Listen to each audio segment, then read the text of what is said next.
தொடக்க நூல் அதிகாரம் 16. ஆகாரும் இஸ்மயேலும். ஆபிராமின் மனைவி சாராய்க்கு மகப்பேறு இல்லை. சாராய்க்கு ஆகார் என்ற எகிப்திய பணிப்பெண் ஒருத்தி இருந்தாள். சாராய் ஆபிராமிடம், ஆண்டவர் என்னை பிள்ளை பெறாதபடி செய்துவிட்டார். நீ என் பணிப்பெண்ணிடம் உறவு கொள்ளும், ஒருவேளை அவன் எனக்காக பிள்ளை பெற்றுத்தரக்கூடும் என்றார். ஆபிராம் சாராயின் சொல்லை கேட்டார். ஆபிராம் கானான் நாட்டில் 10 ஆண்டுகள் வாழ்ந்த பின் அவன் மனைவி சாராய் எகிப்திய பணிப்பெண் ஆகாரை தம் கணவருக்கு மனைவியாக கொடுத்தார். அவர் ஆகாருடன் உறவு கொண்ட பின் அவள் கருவுற்றாள். தான் கருவுற்றிருப்பதைக் கண்டதும் தன் தலைவியை அவள் ஏளனத்துடன் நோக்கினாள். அப்பொழுது சாராய் ஆபிராமிடம், எனக்கு இழைக்கப்பட்ட தீங்கு உம்மேல் இருக்கட்டும்.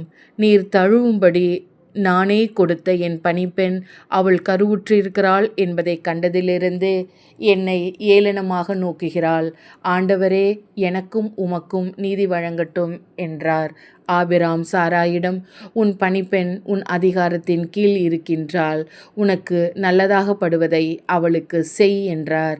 இதற்கு பின் சாராய் அவளை கொடுமைப்படுத்தினார். ஆகவே ஆகார் சாராயிடமிருந்து தப்பி ஓடினாள். ஆண்டவரின் தூதர் அவளை பாலை நிலத்தில் இருந்த ஒரு நீரூற்றுக்கு அருகில் கண்டார். அந்த ஊற்று சூருக்கும் செல்லும் வழியில் இருந்தது. அவர் அவளை நோக்கி, சாராயின் பணிப்பெண் ஆகார், நீ எங்கிருந்து வருகிறாய், எங்கே போகின்றாய் என்று கேட்டார். அதற்கு அவள், என் தலைவி சாராயிடமிருந்து நான் தப்பி ஓடுகிறேன் என்றாள். ஆண்டவரின் தூதர் அவளிடம், நீ உன் தலைவியிடம் திரும்பி சென்று அவளுக்கு பணிந்து நட என்றார். பின்பு ஆண்டவரின் தூதர் அவளிடம், உன் வழிமரபினரை யாரும் எண்ண முடியாத அளவுக்கு பெருக செய்வேன் என்றார். மீண்டும் ஆண்டவரின் தூதர் அவளிடம், இதோ கருவுற்று இருக்கும் நீ ஒரு மகனை பெற்றெடுப்பாய். அவனுக்கு இஸ்மயேல் என பெயரிடுவாய். ஏனெனில் உன் துயரத்தில் ஆண்டவர் உனக்கு செவி சாய்த்தார். ஆனால் அவன் காட்டுக் கழுதை போல் வாழ்பவனாக இருப்பான். எல்லோரையும் அவன் எதிர்ப்பான், எல்லோரும் அவனை எதிர்ப்பார்கள். தன் உறவினருக்கு எதிரியாக அவன் வாழ்வான் என்றார். அப்பொழுது, என்னை காண்பவரை நான் இங்கே கண்டேன் அல்லவா என்று அவள் சொல்லி, தன்னுடன் பேசிய ஆண்டவரை, காண்கின்ற இறைவன் நீர் என பெயரிட்டு அழைத்தாள்.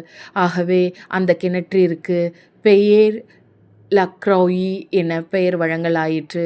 அது காதேசுக்கும் பெரேதுக்கும் இடையே இருக்கின்றது.